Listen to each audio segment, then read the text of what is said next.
Atidap, is money is not a major requirements when you applied here. Actually, guys, when I started, I don't have the amount. Like, nagsimula man ako sa wala. Like, wala jud siya. Like, I started from zero, scratch.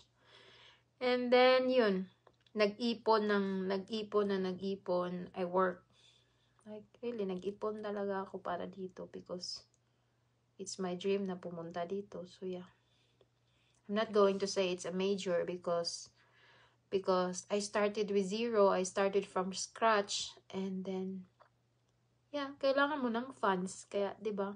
You have to work hard for it. You have to, like, save na. Save. Like, a part of your income is yours to keep. A part of my income is mine to keep. So, ganun talagang ginawa ko. Like, savings. Nag-savings ko, guys. So, that is all.